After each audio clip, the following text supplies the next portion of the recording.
And we're live. Hi, everybody. I'm Ryan Schumacher, and welcome to Bible Geeks Week 3, Part 2. So this is the week we're spending on the Sinai Covenant, and this second video now is taking particular look at the law itself, and then the blessings and curses associated with the law. So this video is going to be going over the Sinai law and actually discussing it and its contents. Things like the cleanliness laws, the holiness laws, the moral laws. We'll address the question, does the law apply to Christians today? I kind of touched on that in the last video, but I think we're going to spend a little bit of time being specific on that answer. Then we're going to talk about the blessings and curses. So the passage in Leviticus 26 and the scene in Deuteronomy 28, and how these things help read the rest of the Old Testament.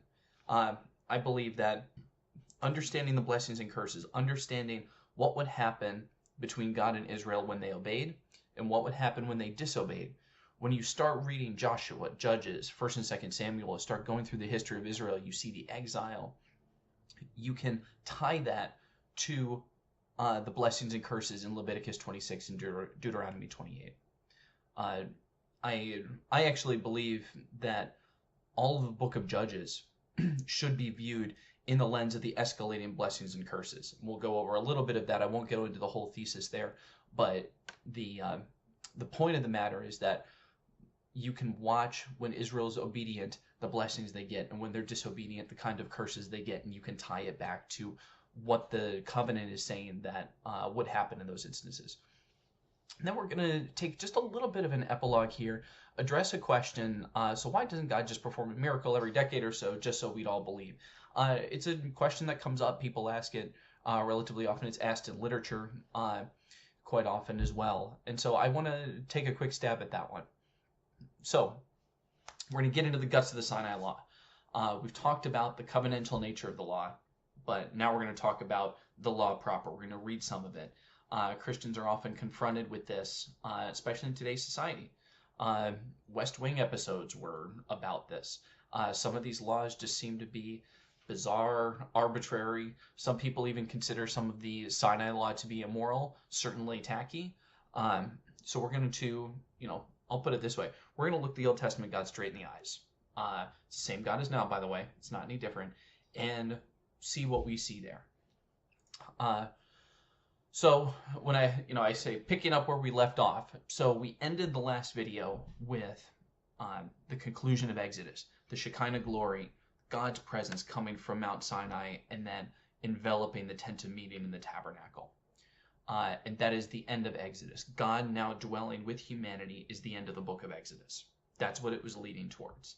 And so then the book of Leviticus starts right after that. So picking up where we left off, we're picking up the story just at the beginning of Leviticus, which is right after the end of Exodus. We're going to demystify the dreaded book of Leviticus. Leviticus is often a punchline. I think it's incredibly important. So Leviticus, what does it mean? Levite stuff. It's, the Levites were the priests in Israel. They served in the tabernacle. And what you see here are the laws about how people are supposed to approach the temple, how the priests are supposed to conduct themselves, what conduct is considered moral, immoral, clean, and unclean, and then what's going to happen when you obey and what happens when you don't obey. Instructions for the religious festivals. So you have the Israelite festivals outlined in here. It's the handbook of the priests. It's the thing that they would need to know and everybody else needs to know in order to be a part of the sacrificial system that is central to the Sinai covenant. One thing I want to say, and I want to point this out at the outset, there's no part where it says, and then the Levites retreat and do their secret ritual. There's no secrets in Leviticus. There's no weird rites.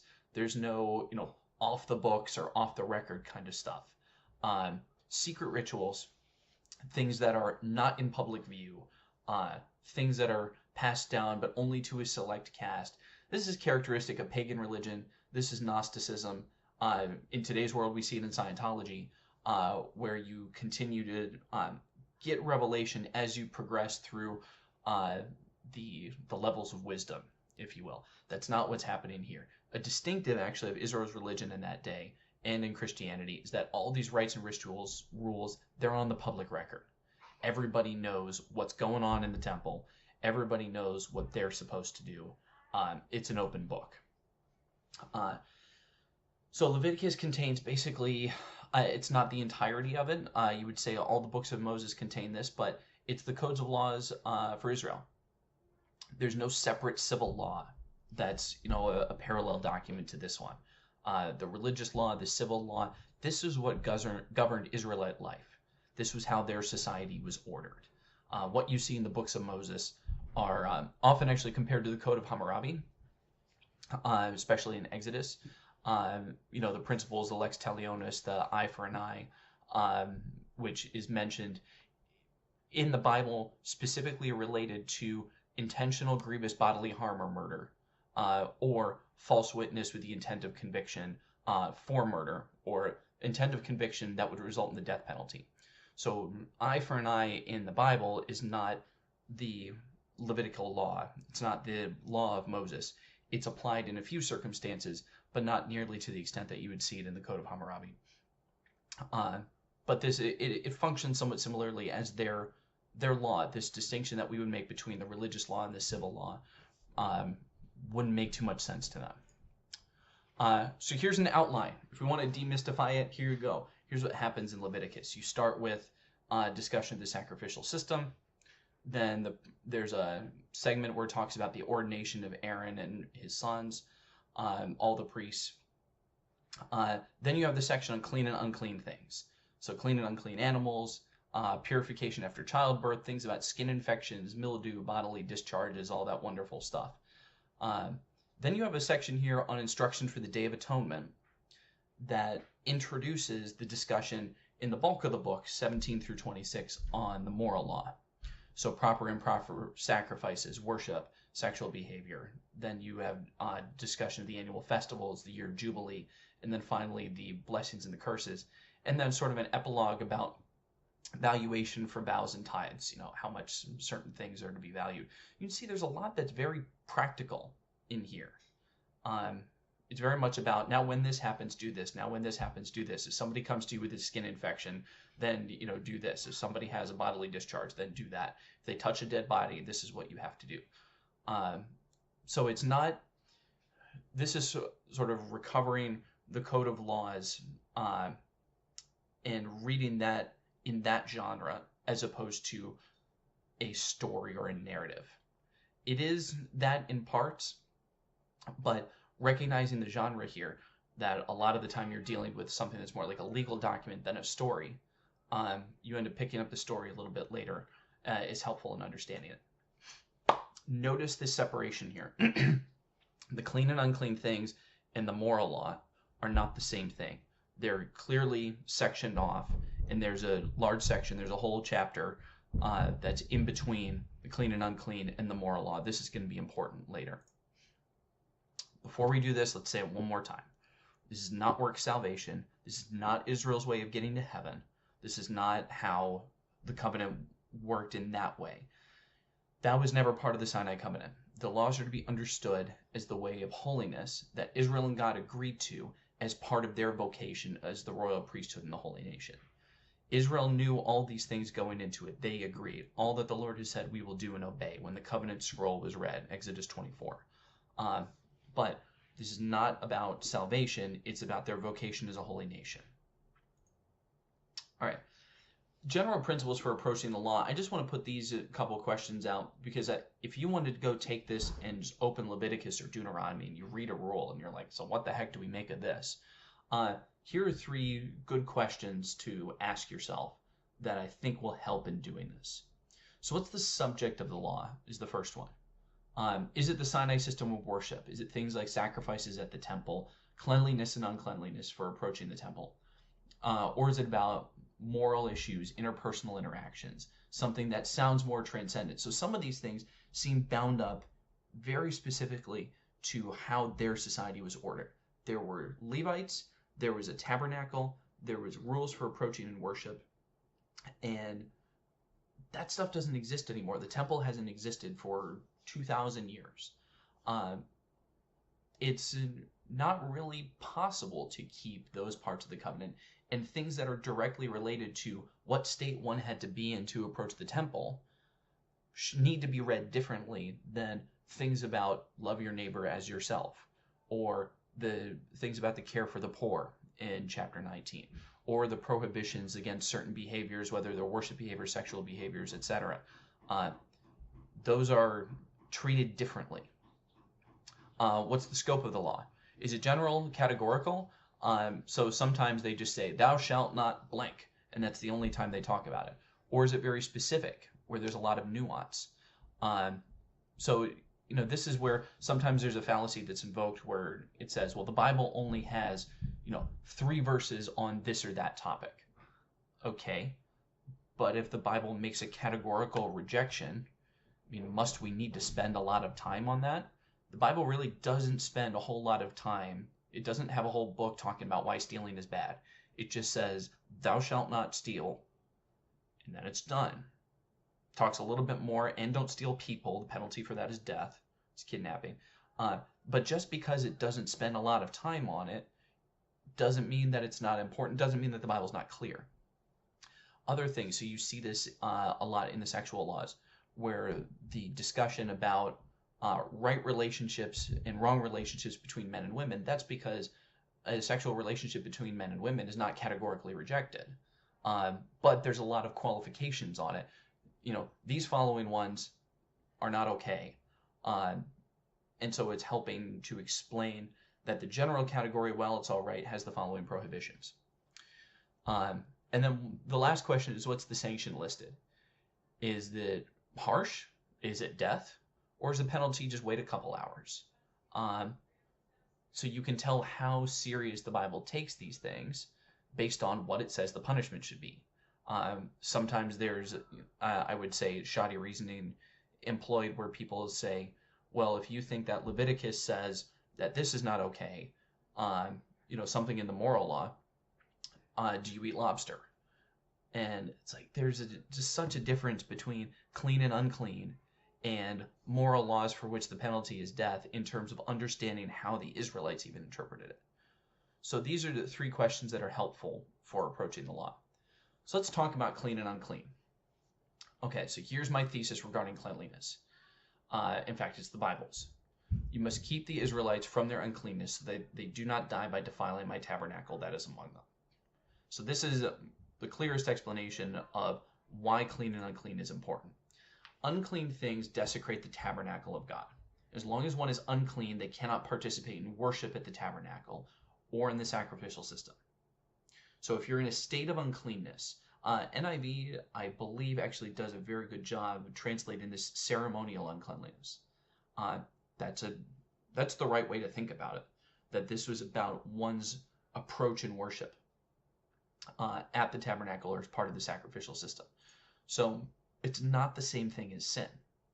The Bible sometimes uses the word unclean to refer to immorality and sin, but it doesn't seem to be doing that here because it has a whole section then about the things that it considers immoral.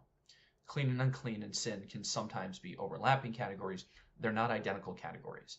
And I would say that the vast majority of cases, if you press me right now and give it a binary, I'd probably say all the cases when it talks about clean and unclean in Leviticus here, it's not talking about something that's intrinsically sinful. For instance, just look at the things that make one unclean. So there's dietary things. There's about what you can and can't eat. And in some of those cases, you're unclean for hours. Other times it just says don't do it, but it lists no sanction. It just says don't do it. Childbirth, you're unclean for months. Skin issues for years, bodily discharges, for a while. It kind of depends. But childbirth is not a categorically bad thing. It's a very good thing. Humans were commanded to be fruitful and multiply. But what comes along with it is uncleanness. So just because something's unclean doesn't mean it's sin. And so it's important to realize that distinction there and the distinction that was being drawn. So the question is, but why? Why are some things clean and unclean?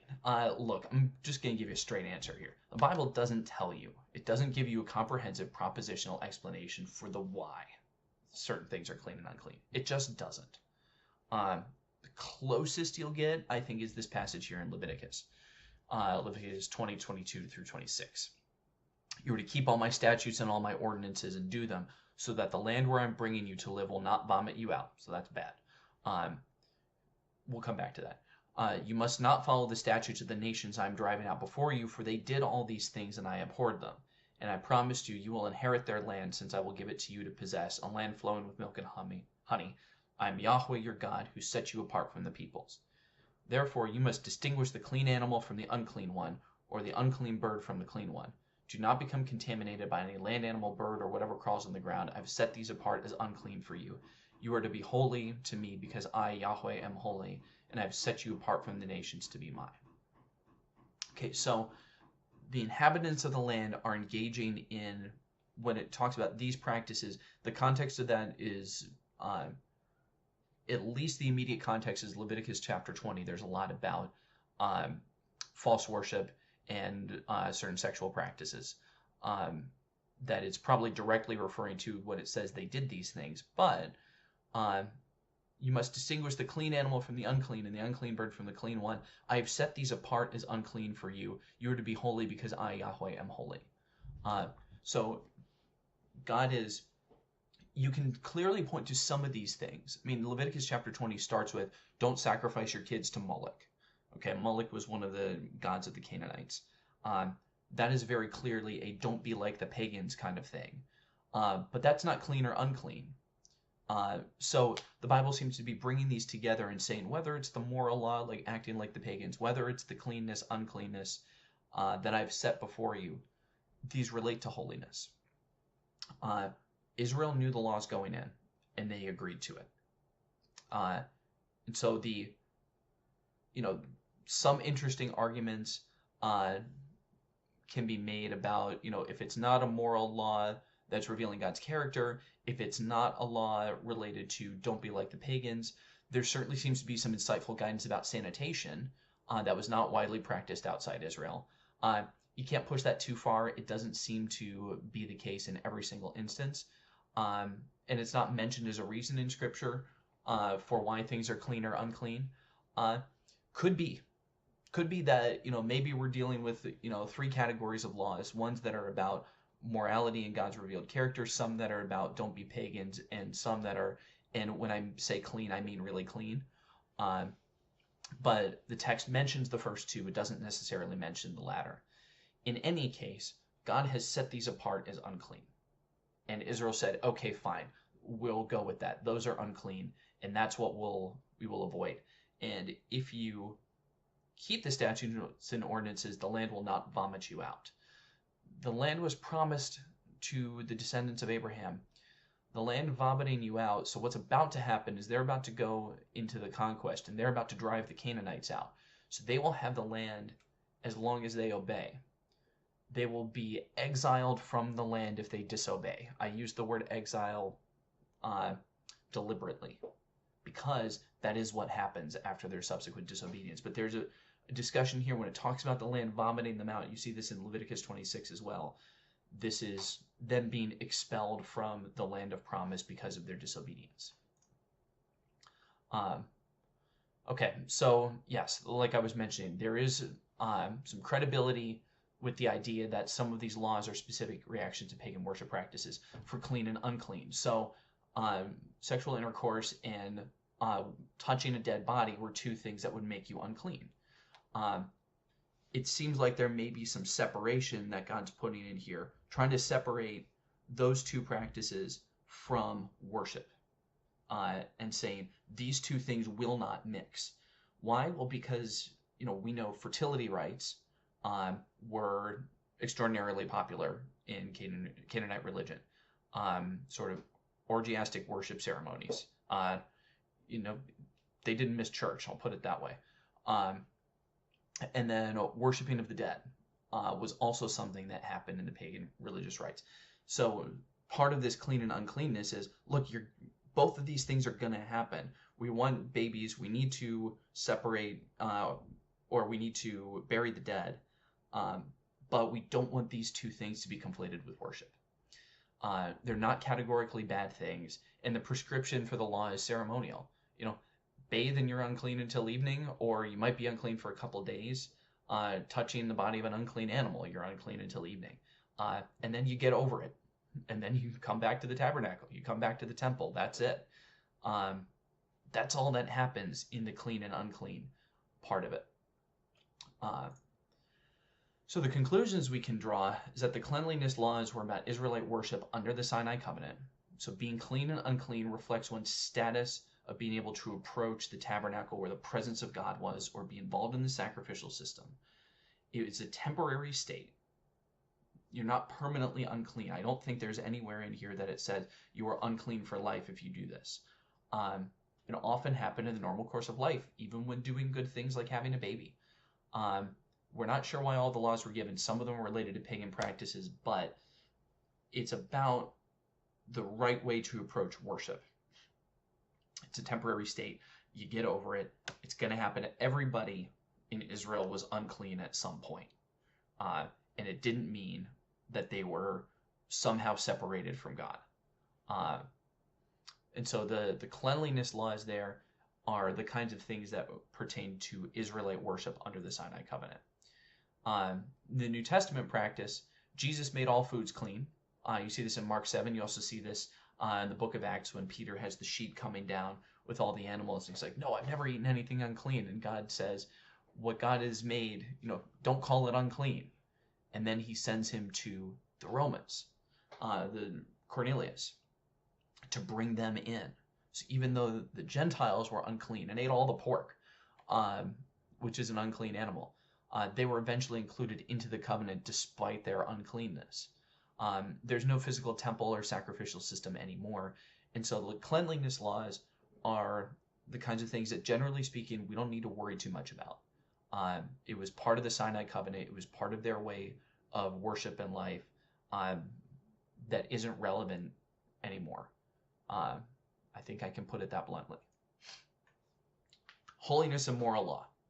Different story. There's a clear break between this section and the cleanliness laws. Leviticus 16, which talks about this prescriptions for the Day of Atonement. Interestingly, the Day of Atonement ritual introduces the discussion of the holiness, the moral law. So here's the outline of what comes afterwards. So forbidden sacrifices, prohibited sexual relationships, how to live a holy and just life. I would say maybe social justice is a good way of thinking about chapter 19. Avoiding pagan religious practices, holiness laws for the priests, and then Israel's festivals and holy days. There's also chapter 24. There's a lot of things happening in 24, but prohibitions against blasphemy is actually one of the important ones in there. So these chapters are not exclusively about those things, but those are the main ideas in each one of them. So the concerns have turned now from whether or not you can approach the temple in right worship to what is morally acceptable versus not morally acceptable. The language changes significantly. The language of clean and unclean disappear. You don't see that from chapter 17 in the holiness moral law. You start seeing severe penalties. So instead of wait a couple hours and bathe and then you're fine, you start seeing the death penalty come into play. When I say much more common, I don't know off the top of my head, I don't believe the death penalty happens in the cleanliness law, but somebody could call me out on that. What I will say is that it's much more common in the moral law than it is anywhere else. So let's look at the capital crimes. What are the most serious crimes that are discussed in the moral law? False worship, so sacrificing to other gods, worshiping other gods, blasphemy, Sabbath breaking. We talked about the Sabbath in the previous video, that it was basically saying, God, no longer will I be observing your covenant. Cursing one's parents, murder, some kinds of sexual practices, not all of them, but many of them are listed as categorically excluded. Kidnapping, false testimony in court. What's interesting here, and I ordered it in this way on purpose, you can actually see a pretty loose outline of the Decalogue here, of the Ten Commandments. You look here in false worship, that relates to commandments 1 through 4. So, I am the Lord your God, have no gods before me, do not make unto me a graven image, do not take my name in vain. It would be like blasphemy. Keep the Sabbath day and make it holy. Yes, keep the Sabbath as a holy day for you. Honor your father and mother. Do not commit murder. Do not commit adultery. Do not steal. I put the asterisk there. It's a little bit of a stretch, I would say. But you're stealing people. It would also say that not all theft is punishable by death. Do not bear false witness. Covetousness does not appear to be a capital crime in the Torah, as far as I can tell. But when you look at this and you see what the capital crimes are, and you remember the laws, the first laws given after the covenant announcement was made in Exodus 19. What happens next in Exodus 20? The 10 Commandments are given. These are like the backbone of the law, and they're met with capital sentences in the Torah. Something that's interesting to remember, though, for capital sentences, what's the standard of evidence? Let's look at this a couple places. So, one witness cannot establish any wrongdoing or sin against a person, whatever that person has done. A fact must be established by the testimony of 2 or 3 witnesses in Deuteronomy. The one condemned to die is to be executed on the testimony of 2 or 3 witnesses. No one is to be executed on the testimony of a single witness, Deuteronomy 17. Numbers 35, if anyone kills a person, the murderer is to be put to death based on the word of witnesses, but no one is to be put to death based on the testimony of 1 witness. So, we look at this and we say, oh my gosh, look at all the things that they're killing people for. You breathe the wrong way, you blaspheme, you disobey your parents. It's cursing one's parents. But they would kill people for that. You had to have multiple witnesses in order to pass down a sentence of death. So it's not just, people walking around off with their head, off with their head, off with their head. And for some of these things, it would be relatively difficult to establish the testimony of multiple witnesses. I heard at one point, I do not have a source for this, and so maybe I shouldn't say it, but I can share at least that some of the Jewish history says that few, if any, people were executed for parental disobedience. I don't know if one comment I heard at one point is that it was hardly ever or never carried out. And you need witnesses aside from the accuser for something like that. And so let's keep in mind part of the Hebrew system of jurisprudence here is that it was not arbitrary. You couldn't just say, like, I found a witch, may we burn her. There had to be multiple corroborations of that particular incident. Now let's look at some of the lesser known moral laws, because I think these are interesting. So when you reap the harvest, do not reap the very edge of your field or gather the gleanings of your harvest. Leave them for the poor and the foreigner resident. I am Yahweh your God. Isn't that interesting? Like, one of the things that the Israelites were supposed to do is leave some food out around the perimeter of their land so that the people who don't have provision can take it. It's there for the taking. The whole idea was that part right there was actually dedicated to help other people. You must not oppress your neighbor or rob him. The wages due a hired hand must not remain with you until morning. You must not curse the deaf or put a stumbling block in front of the blind, but you are to fear your God. I am Yahweh. So this is, treat others how you want to be treated. Don't withhold wages from your workers. Reminds me of James chapter 5, where it talks about, the woe to those who are withholding wages. The cry of the workers has been heard by Yahweh Sabaoth, the Lord of heaven's armies. Heaven's general is going to exact revenge on the rich who are withholding the wages from their workers and oppressing them. So there's, the New Testament doubling down on something that you find in the moral law. Do not be partial to the poor, give preference to the rich, judge your neighbor fairly. So just scales, using just scales is part of the Levitical law. You must not go about spreading slander about your people. Gossip in that sense, slander is against the law in Hebrew law. This is a moral law. I am Yahweh. Do not take revenge or bear a grudge against members of your community, but love your neighbor as yourself. I am Yahweh. Love your neighbor as yourself. We're familiar with that as Christians. It's the one of the 2 great commandments. And so, you look at this, we pick on Leviticus sometimes as, all those weird rules, it's telling me what I can't do. But there's a whole bunch in here that is also, do you want to throw the baby out with the bathwater and say, oh my gosh, all of it, Leviticus goes, well, we don't need to listen to Leviticus. Do we love our neighbor as ourselves? Do we use just scales? Should we slander or not slander? What about giving to the poor? What about making sure that we honestly pay people for their work? These are revealing the moral character of Yahweh.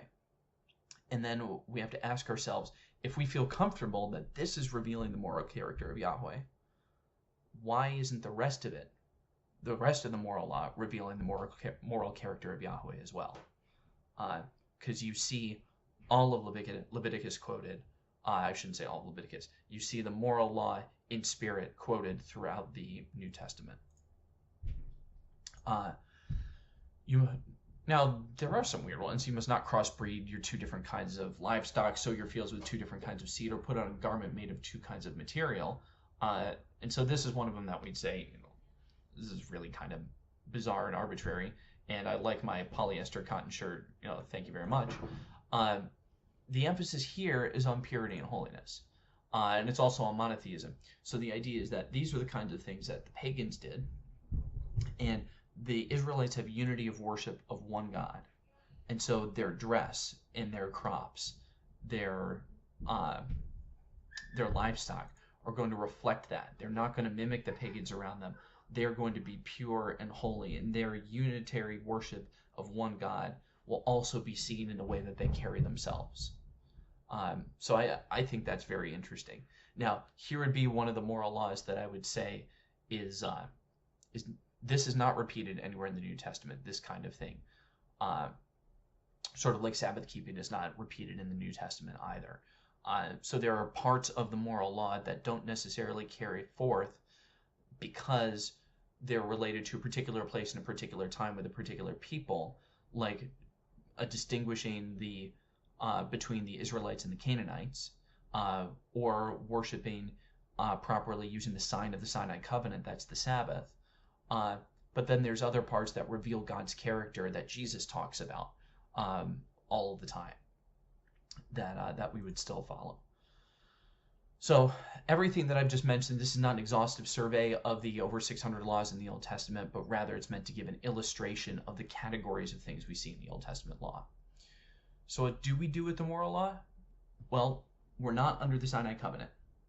We are not the parties of the Sinai covenant. Therefore, we are not bound to the moral law proper, like as it stands in Leviticus, Deuteronomy, Numbers, Exodus.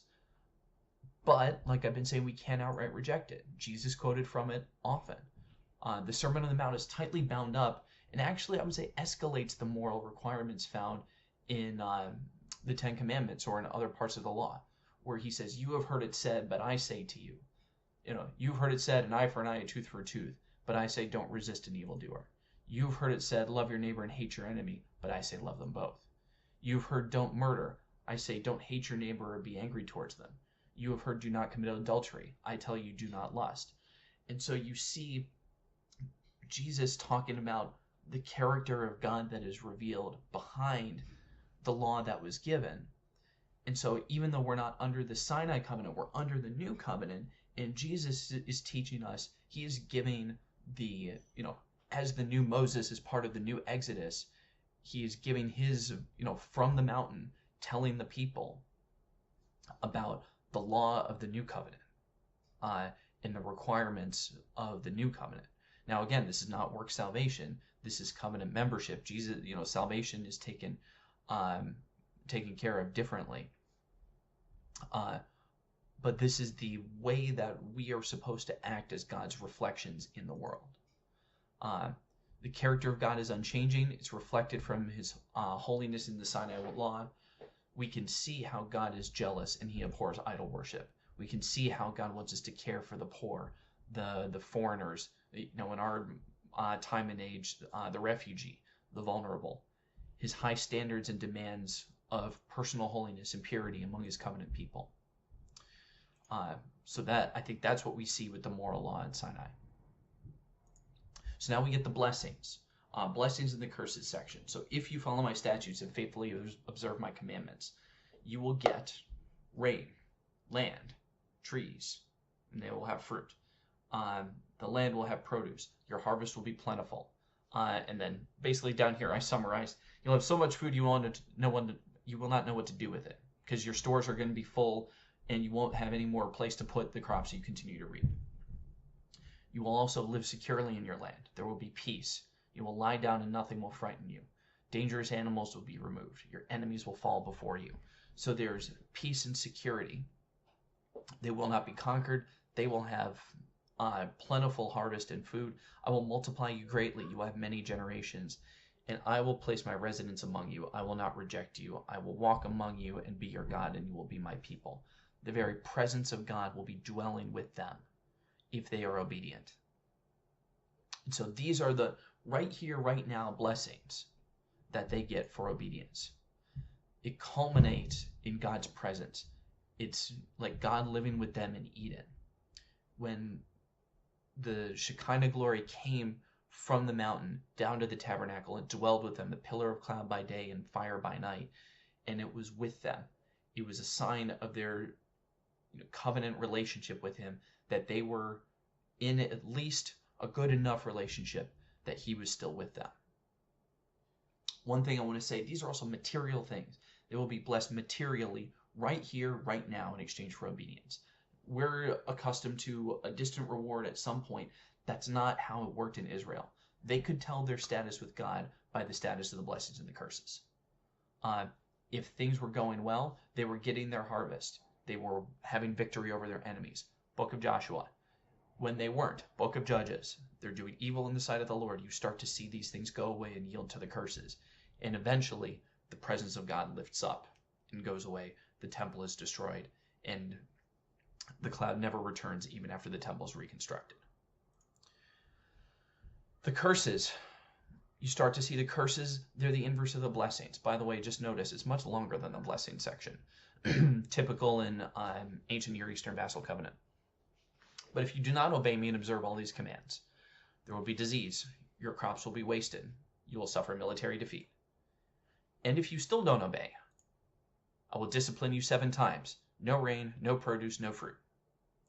And if you still don't obey, wild animals will come against you that will ravage your families and your livestock. And if you still don't obey, I will bring the sword against you and execute the vengeance of the covenant. You will be delivered into enemy hands. You will eat and not be satisfied. And if you still don't obey, I will act with furious hostility towards you. I will reject you. I will devastate the land and scatter you among the nations. Harrowing stuff. It's the wrath of God that comes upon them if they don't obey. And you see the escalation. You see something in here. Oh, yikes. Excuse me. You see how this escalates in if they still don't obey even once they have the curses, then the curses get worse. And if they still don't obey, then the curses get worse. And they keep not obeying, then the curses get worse. And the vengeance of the covenant is executed, delivered into enemy hands, which sounds like the exile. And then I will reject you. That is the ultimate curse. If you remember back in the blessings, the promise here of living among you, I will make my residence among you and not reject you. I will walk among you and be your God, and you will be my people. The opposite of that is the final curse. I will reject you, will not be among you. That is how they know that they have lost their covenant status with God, ultimately, is when God's presence leaves them. Interestingly, if you remember the beginning of Hosea, remember what Hosea is asked to name his children? Name him not my people and not your God. That's relating to the ultimate covenant promise. That's saying that Israel's disobedience, Hosea's life is a living parable. Israel's disobedience is such that they are not his people and he is not their God at that moment. But what you see here, one thing that comes out in the curses, and you see it towards the end, and if you still don't obey, which means this isn't a 0 to 60. It's not a all in, I will, if you step out of line once, it's all over. There's a provision for repentance, but if they will confess their sin and the sin of their fathers, if their uncircumcised hearts will be humbled, and if they will pay the penalty for their sin, then I will remember my covenant with Jacob, and my covenant with Isaac and with Abraham, and I will remember the land. While they are in the land of their enemies, I will not reject or abhor them so as to destroy them and break my covenant with them, since I am Yahweh their God. So if they repent, God will relent in the cursing and the blessings can return. So it's not just as soon as they step out of line, you're at the next level of curses. And if you step out of line again, then you go to more curses and more curses. You can reset it, if you will, if they turn from their sin and they come back. And you see this all through the book of Judges. God will be patient with them. So patience is baked into this. It's very important to see that. So the escalating covenant curses imply God will relent if they turn from their disobedience and come back to him. However, there may be a time at which their disobedience has been too much and the Sinai covenant will be broken if you get all the way down, which foreshadows the exile. However, the covenant with Abraham is still in effect. It's a promissory covenant. It's guaranteed. Abraham's offspring will still bring the blessing into the world. So even if Israel is devastated and they don't obey the Sinai covenant and the curses of the Sinai covenant are executed, there will always be a remnant in Israel until God has brought the blessing to the world through Israel. And so you see this throughout the history too. It talks about the remnant, those who have not bowed the knee to Baal, those who are still loyal, those who are still keeping the covenant. God is preserving that because he made a covenant with Abraham that the blessing will be brought to all the world through Abraham's offspring, Israel. So that will always be in view. So when you read the Old Testament and you see the remnant, you see the disobedience, you see the curse, but you see the remnant. This is the preservation of the promise to Abraham through Israel despite their disobedience. All right, so I want to take just a couple minutes now, and you might wonder why this question is relevant, but I'll explain. Why doesn't God just do a miracle every now and then? So this is a question posed, not the only question, but one of the questions posed by Dostoevsky's Grand Inquisitor in The Brothers Karamazov. Why don't you just perform an undeniable miracle every few years to leave no doubt? Why didn't you come back? Or in the case of the Grand Inquisitor, why are you back now? But why does something just happen? God could do it. He could make everybody, see it. I think the blessings and the curses of Sinai actually give us a good understanding of this. The Israelites had a clear arrangement. I don't know how you could have set this up more, or set this up as more, if you wanted to control the experiment as to how people would behave if they knew the God that was in charge. How about this? Obey me and I'll give you blessing, material blessing, visible blessing right here, right now. And it's the stuff that would, like, life sustaining. It's your food, it's your shelter, and it's not getting killed by others or animals. If you disobey, you will have no food, you will not have shelter, you will be killed by your enemies or animals. It reminds me of a Skinner box, all right? B.F. Skinner could make rats do basically anything. He would use food, and he would use things like cat odor, and he was like, hey, if I put food, the mouse will run to it. If I put food over here and I put cat odor behind the mouse runs faster. So operant conditioning, let's do this. We're going to do positive reinforcement every time you do something good. We're going to do negative punishment every time you do something bad. And let's see if we can just get some humans to actually obey and do what's good for them. And they disobeyed the fundamental law right from the get-go and continue to do it for thousands of years. Like, you had the Skinner box set up. It's what happened. It's actually, like, as good of a controlled experiment as you could possibly get of what would happen if God, it's not just, I'll do a miracle every couple years. It's, I will affect you right now, contingent exactly on your obedience or disobedience. Let's go. It's like standing over them with the meter stick. And then letting them come back to the blessings, not just ending it right away, but allowing them to repent and reorder their behavior. So even when Almighty God promised to bless them above everyone else, and they swore an oath to obey, and they got punished when they disobeyed and blessings when they did obey, they couldn't do it. It sounds like being a parent, to be totally honest with you. But that's just the thing. Human nature is not inclined towards good like this. We're inclined towards evil. Genesis chapter 6, Genesis chapter 8, where our hearts are vagrant. And I contend that non-belief would still exist despite public miracles. It did. You watch it happen in the Bible.